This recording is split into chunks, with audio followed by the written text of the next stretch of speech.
Türkistan kalasının Samarkand, Bukhara, Xiva menen baylanıştırıp turgan Jibek yolunun özөгүндө payda bolgonduгуна 1500 yıldan aşuun uwakıt bolgondugu belgilenet. 10-nчы kılımdarda Şavgar dep atalsa, 12-nчы kılımdan berilep Yası degen atalışka egeder bolup, eýin tala Erme çöldögü jaşoo rızkısı baylangan kuduktu bayırlagan şahar çevi kurulgan. Mına uşul jerde İslam dinindegi sopuçuluktun başlooçularının biri, alım, akın, danışman, жазылык Кул Kocakmat jaşap, söögü oşol jerge jaşırılgan.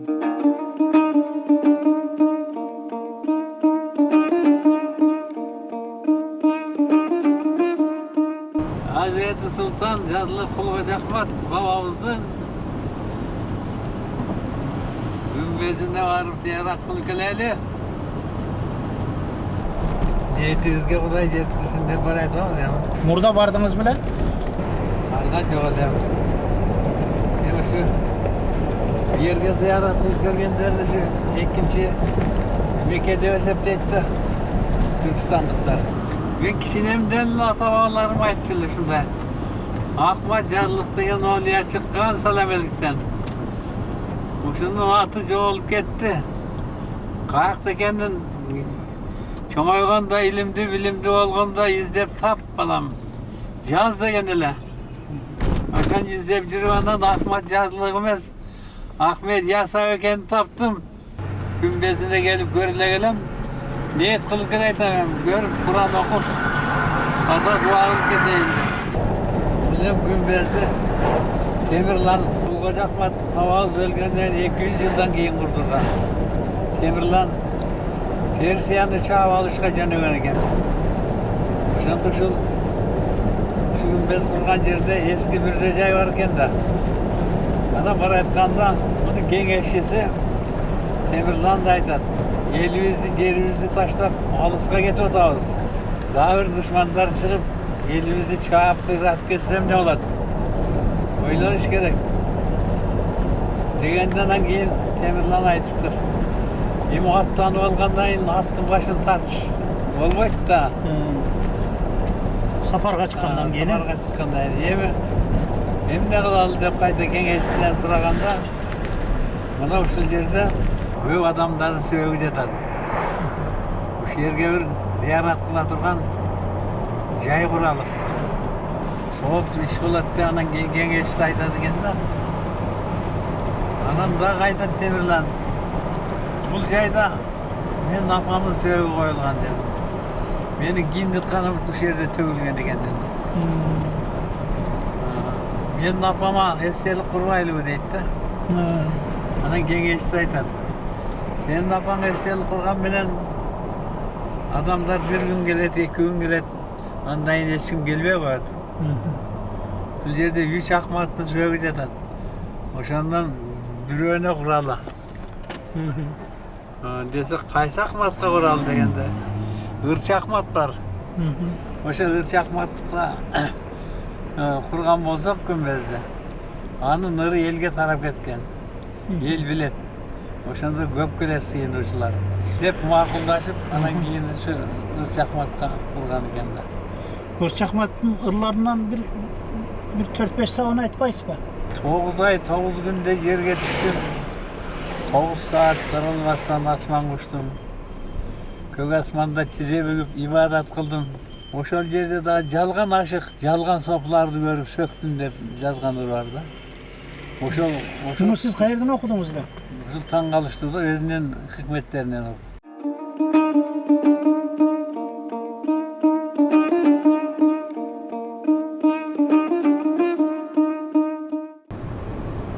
Bu yıl 90'a geldim. Yılım yol var. 90'a geldim buna. Yekinde verem. Ulan mene Sanjarbek halkılaydı. Bunu soğuk işe halpır aytkanda baldarım abdan razımın. Bular karşı. Kuday uzun ömür versin. Kırgız el yüzüne tinçlik olsun. Şu Kağdalı elden bulalı. Kağdalı degen söz. Kudaydan korkun.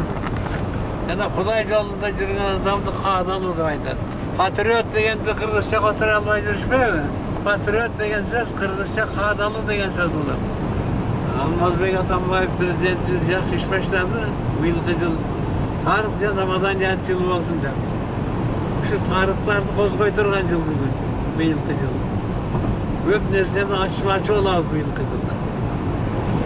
Şu tarihlarda yaşırın yürüyen tarihlerin beti açılsa yaşlarga yaxşı savak bol kaladı dedi, bilgi oladı dedi. Anna Kuday buyur. Get otağız. Kuday buyursa barıp ziyaret kılıp geleyiz. Öyleyiz. Şu bardı saatı men de bungacha. Saatı bugün bungacha. Olay gördünüz. Olay gördünüz. Ne satın? Köpten beri öz niyet kılıp atam aparamız degenimiz 2 yıl oldu da. Ova, 2 yıldan beri kamını üyemiz. Buyurgan buyurgan. Жақсы ova, buyurgan beni. Armanda işte, Kuday buyurmayınca iş yaptı, orunda olmaydı. Kanata var bir jayın, ulu biçi ukbarın. Ateneni urmattap, aynısız yaza kılmadın. Gerekliysin belende, tiriginde silagın. Ateneni silasan, sıy göresin balandan. Allah da olur razı, arzayım saklayt baladan degende. Şu baldarım yaxşı iş kılırdasınlar, sizlerge Kuday uzun ömür versin. Sizler de baldarınlardan sıy görgüle. Sizlerge Kuday gerekeli ömür versin. Vakvat yaşa versin. Tapkanlar yaxşılığa, toylarga nasip kılsın. İşinerde daim iyilik bol. Yamanlıktan Kuday saklasın. Mına hurmatly telegrüçüler 90'da tanın şu uzak safarda baratkan sözlerin, nasihat keplerin kançalık şu süyünüp sürdügüp dalaydan beri niyetine kılıp жүрген ümitinin işke aşkandığına, jetin alıp öğretkandığın özünüzler görüp jatasızlar. Türkistan'a jetüge dağı 70 çakırımga jakın aralık kalıptır. Bişkekten beri 550 çakırım yol жүрüpbüz. Kemsanbay atabız ötken ketkenini aytıp berip boljurak şu uzun yolda kısaltıp kele жатат. Kemsanbay atamla gün dağı kızarıp uyasına batıp baratat. Şu Allah Taala sizge dağı baldardın uzak sый hurmatын көргөндү nasip kılsın. Rahmat, rahmat. Bärіңerге rahmat. Aytkanlar gelsin balдар. Ömürüňer uzun bolsun. Bir dua kılın hemen. Amin. Yaratkan Allah Taala tilegen jakşı oy maksatlarınızga yetkirsin. Bala akırabız menen, el jurtubuz menen aman esin. Kuday har kanday jamandygyndan saklasın. Ondan arıda Kırgız eli dürkülebersin. Jakşılığı ömür olasın, jamandyktan saklasın. Aytkanınız gelsin. Anda bizdin sözübüz Türkmenistan'dan ulanmakçı.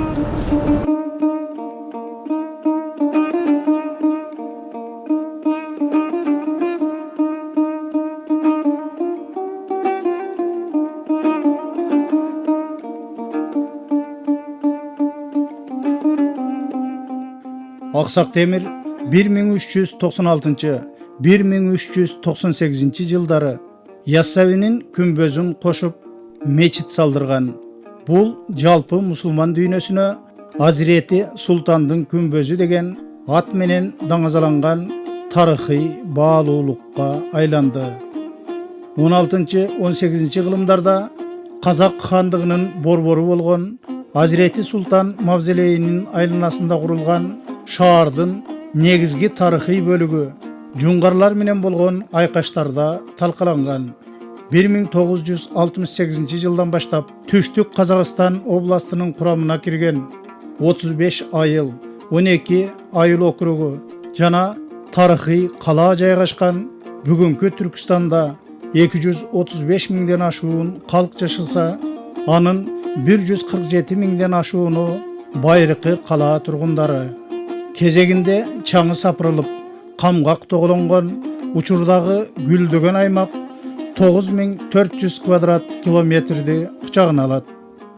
Көлөмү жана керемет кооздугу Самаркандтагы Бүбү ханымдын мечитине салыштырылган ийине келтирилген бышкан кыштан салынып, Курандын аяттары менен кооздолгон бул күмбөз мечиттин узуну 46,5 метр, туурасы 62,5 метр, бийиктиги 37,5 метр, сырткы дубалдарынын калыңдыгы 1,8-2 метрге чейин болсо, борбордук бөлүгүндөгү дубалдын калыңдыгы 3 метрге барабар.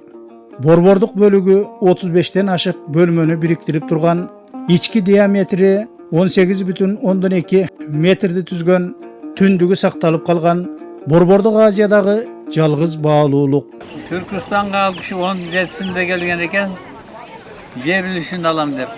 Ошондо буякта жүргенде өзү акындык өнөрү менен элге таанылып жүрген убакта мунун ысымы Ахмат Жазылык деген Ахмат Ясылык, анан Ахмет Ясауы, Ахмет Ясауын болуп барып, анан Ахмет Ясауы аталып калган экен.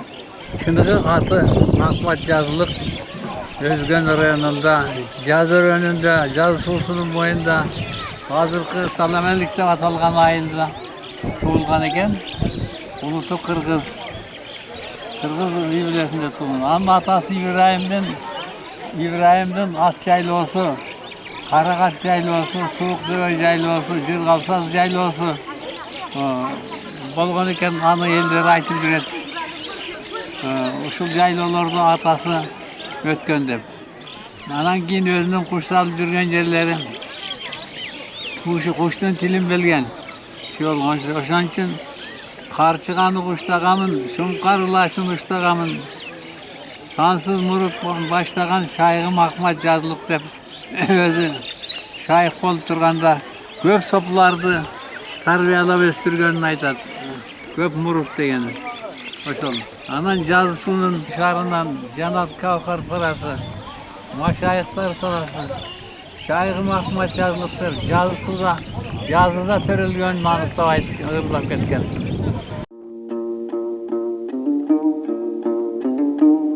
Өз кезегинде илими аркасында жалпы чыгыш менен батышты суктандырган, сопучулукту өркүндөтүп таратуучу аалым, ойчул жана акын Жазылык Кулкожокматтын артында калган замандаштары шакирттеринин курган бейит башындагы чакан күмбөз аалымдын урматына адамдар зияратка келип турган ордого айлангандыгы маалым.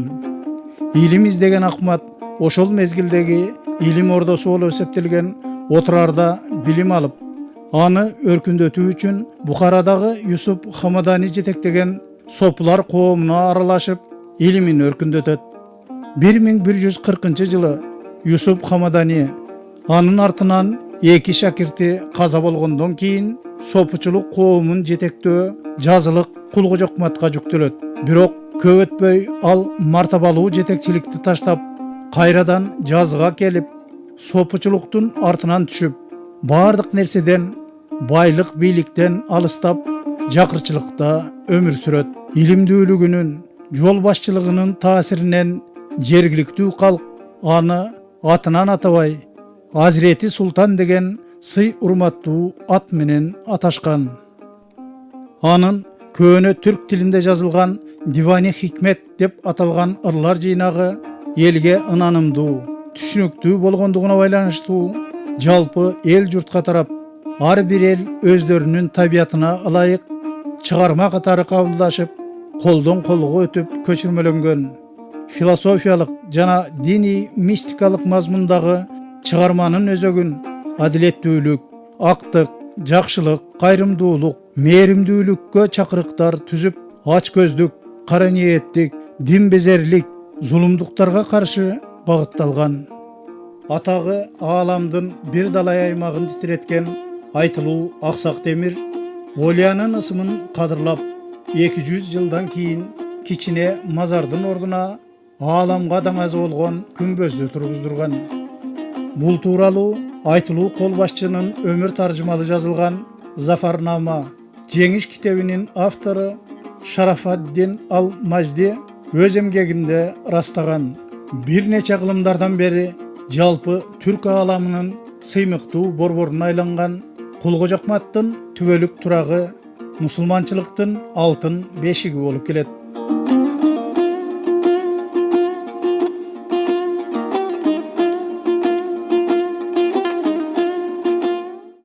Bunu енді қырғыздың бір шоң ақсақалы жазып әкелді деп мақтанам.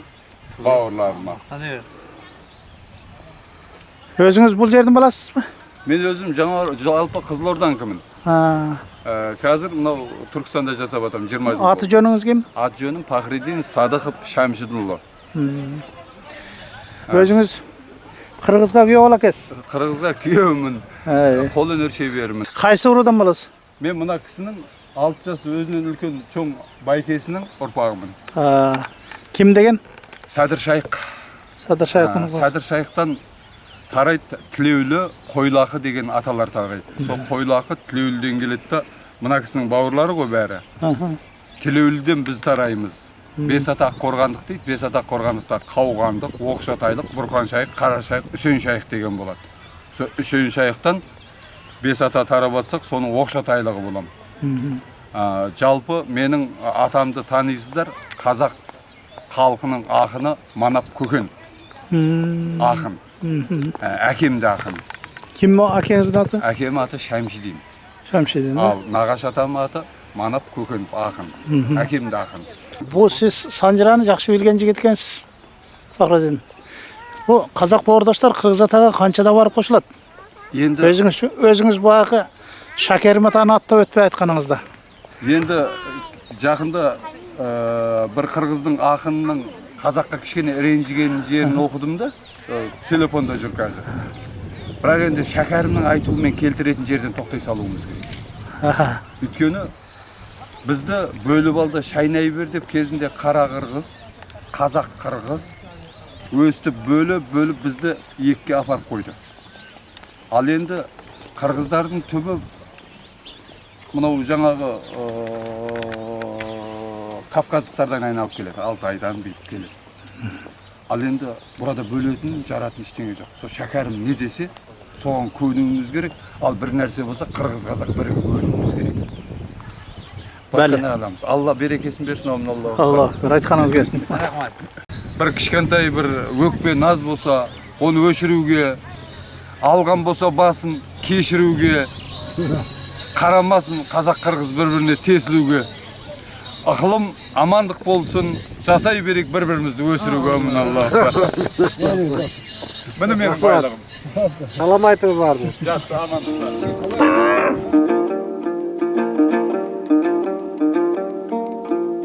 Аздектеліп келе жатқан қорық жайының жалпы аянты 90 гектар. Бұл жерде Кулгожокмат ата күмбез комплексі менен бірге 12-ші кылымға тағандық жер астындағы мечит. Мен бұл мешіт үкімет жер асты мешіті деп аталады. Мен жаңа айтып өттім ғой, Қожа Ахмет Яссауи бабамыз 60 жасқа келген кезінде пайғамбарымыздың қазасын аза тұтып, енді маған одан артық өмір сүргін деп қалған ғұмырын осы жер асты мешітінде өткізді. Енді бұл жер асты мешіті 12-ші ғасырда салынған. Кезінде 18 бөлмеден тұрған. Мұнда асханасы, кітапханасы, дәретхана бөлмесі, шаруашылыққа қажетті барлық бөлмелер болған. Бірақ атеизм дәуірінде 1940 жылдары бұл жер асты мешітін қиратып, Түркістан қаласында май зауыты салынды.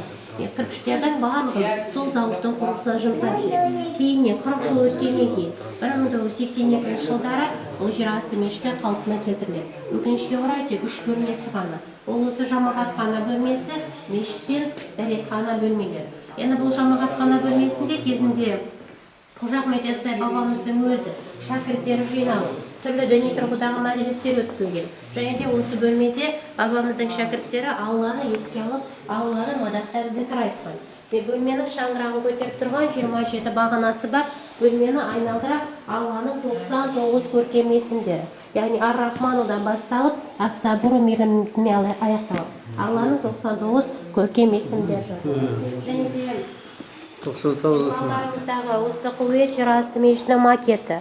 Енді бұл макетті 1942 жылы немістің архитекторы скульптор Шмидт жасаған. Осы Шмидттің макетіне орай және де көне көз қариялардың айтуы бойынша бұл жерасты мешіті қалпына келтірілген. Өкінішке орай тек 3 бөлмесі ғана, ол осы жамағатхана, мешіт пен дәретхана бөлмесі. Бөлмелер ғана бар, бөлмелер жоқ. Біздің шаңырағы бар бөлмелер тұрмыз. Алдарыңыздағы бұл шойын қазан. Енді бұл мұражайымыздың ең көне жәдігері. Қазанымыз 12 ғасырдан Қожа Ахмет Яссауи бабамыздың заманынан сақталынған. Ішкі бөлігі өрнектермен безендірілген. Мұндай қазандарда тағам дайындалмаған, тек су жылыту үшін ғана қолданылған қазандар. Бұл жерасты мешітіндегі ең көне орын. 12 ғасырдан сақталынған жалғыз бөлме. Ол осы ғар бөлмесі болып саналады. Ғар сөзі араб тіліне аударғанда үңгір деген мағынаны білдіреді. 2 метр тереңде жатқан бөлме. Осы ғар бөлмесінде Қожа Ахмет Яссауи бабамыз өзінің қалған ғұмырын өткізеді. Оның ішінде философиялық ой туындыларын, оның ішінде Диуани Хикмет атты дамалықтарын осындай жазады. Алдарыңыздағы сол жерасты мешітінің осы ғар бөлмесінің макеті осы күйінде әлі күнге дейін сақталынған. Түссе бола ғой? Түссе болмайды, рұқсат жоқ, өте көне, ол басып қалуы мүмкін, қауіпті. Биіктігі 1,5 метр. Ешқандай есігі жоқ, терезесі жоқ, кішкене бір ойық бар. Ол жерде шырадан тұрған. Осы бөлмеде Қожа Ахмет Яссауи бабамыз өзінің қалған ғұмырын өткізіп, философиялық ой туындыларын, оның ішінде Диуани Хикмет атты дамалықтарын осында жазады. Бірақ бабамыздың 27-ші хикметіне қарайтын болса, онда 125 жасқа келді, міне деген өлең жолдары бар. Соған орай бабамыз 60 жыл жер бетінде, 62 жыл тағы да жер астында өмір сүрді дегенде. Енді бұл бөлмеде кезінде бабамыздың өзі шәкірттері 5 уақыт намаз оқитын болған. Және де алдарыңыздағы насабнама. Қожа Ахмет Яссауи бабамыздың шежіресі. Шежіре бойынша бабамыз Ысқақ бабтандар. Өкінішке орай Қожа Ахмет Яссауи бабамыздан тікелей ұрпақ тарамаған. Ол кісінің 2 перзенті болады. Ұлының есімі Ибрахим Шах, қызының есімі Гаухар Шахназ. Өкінішке орай ұлын 7 жасында жаулары өлтіріп кетеді. Сол себепті де ол кісіден тікелей ұрпақ тарамаған. Кейінгі ұрпақтары інісі Садыр Шейхтан тарайды, Аққожандық және де Бақсайыз қожалық. Қожа Ахмет Яссауи бабамыздың мөрінің үлкейтілген макет. Мөрдің орталық бөлігіне Қожа Ахмет Яссауи бабамыздың есімі, айналдыра ислам әлемдегі Ахмет есімді 10 шейхтың есімдері жазылған.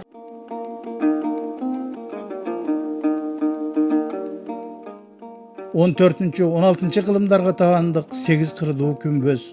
15 ғылымдағы Ұлықбектің қызы Абылхайыр хандың зайыбы Рабиға Сұлтан бегімдің күмбөзі. 16-17 ғылымдардағы Чығыш мончосу, Ерешімдің күмбөзі, Жума мечіті, жана башқа тарихи археологиялық баалуулуктар камтылган.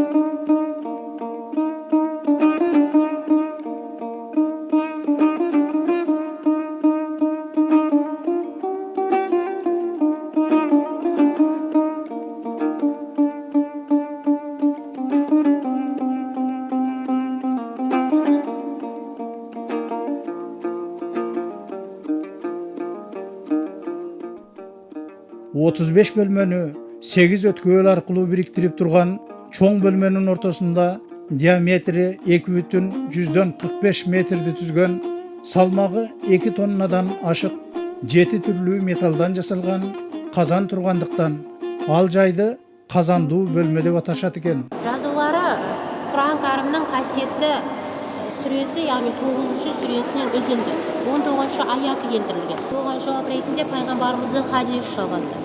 Яғни онда пайғамбарымыз айтты: Алланың оған нұры жаусын.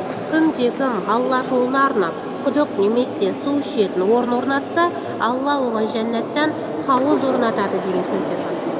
Екінші белдеуіне 18 рет мүбарак бар, яғни қазан құтты болсын деп. Және де қазанды құйған ирандық шебер Абдулазиз Шарафуддин Әл-Тебризидің есімі 1399 жыл 25 маусым деп қазаны құйған. 3000 литр су, 3000 литр, 3000 литр су кетеді. Салмағы 2 тонна. 2 тонна салмағы. 7 түрлі бағалы асыл металдың қоспасы. Алтын, күміс, мыс, мырыш, қалайы, қорғасын, тим. 7 түрлі металдан құйылған.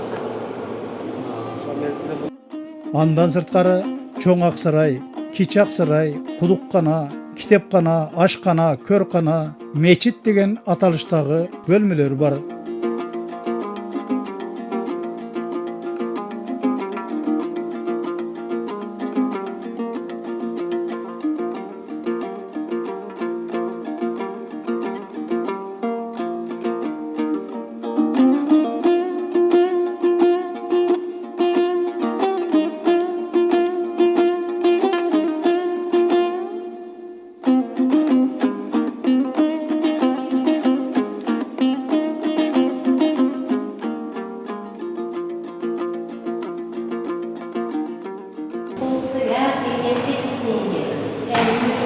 Өзінің тілегін айтып, садақасын өз құдыққа тастап кетеді екен. Сол заманның құдығы 14-ші ғасырда. Қазір су бар, бірақ ішуге берілмейді. Енді түрлі себептерге байланысты қазір жабық тұр. Бірақ енді келешекте берілуі мүмкін. Ол уақыттың еншісінде. Кулгожокмат Яссауинин мүрзөсүнүн айланасында 16 кылымдан берилеп, айланадагы эл журт башкарган хан бектердин сөөктөрү кастарланып коюла баштаган. Мисалы, Жолборс хандын, Ешим хандын, Абылай хандын, Амир Темирдин чөбүрөсү Бабыр хандын, Каз Давуштуу Казыбек бийдин, Жаныбек Батырдын жана башкалардын сөөгү жатат деген эскиден калган эскертме белгилери бар.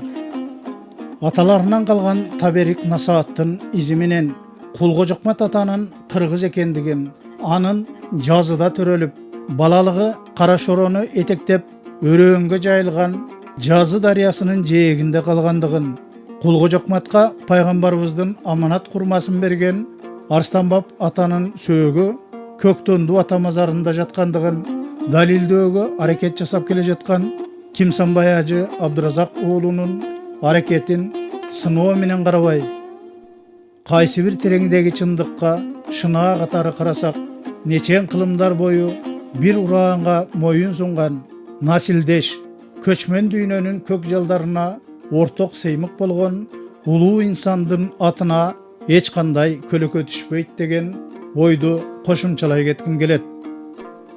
Мындай бозомтук талааны гүлдөгөн аймакка айландырган ата-бабаларыбыздын көөнүдөн берилеген сыймыктуу иштеринен ар бир акыл эстүү адам акыл токтотуп ибарат алууга чакырат. Теңчилигин Алла Таала бизден аябайт. Баарыбызга тең болуп, бардык улуттарга тең болуп, тынччылык, саатчылыкты берип, ынтымак-ырашкерликти берип, бардык эл бир туугандай болуп өнүп өсөлү, жамандык көрбөйлү, өркүндөп өсө берели. Жакшы ниет тилектерибизге Алла Таала жеткире берсин. Амин. Ал жердеги али чети ойло элек тарыхый, археологиялык маалыматтарды кийинки муундарга таберик мурас катары өткөрүп берүү жоопкерчилиги жүктөлгөн казак боордоштордун астейдил аракеттерине жараткан оомат берсин дегибиз келет.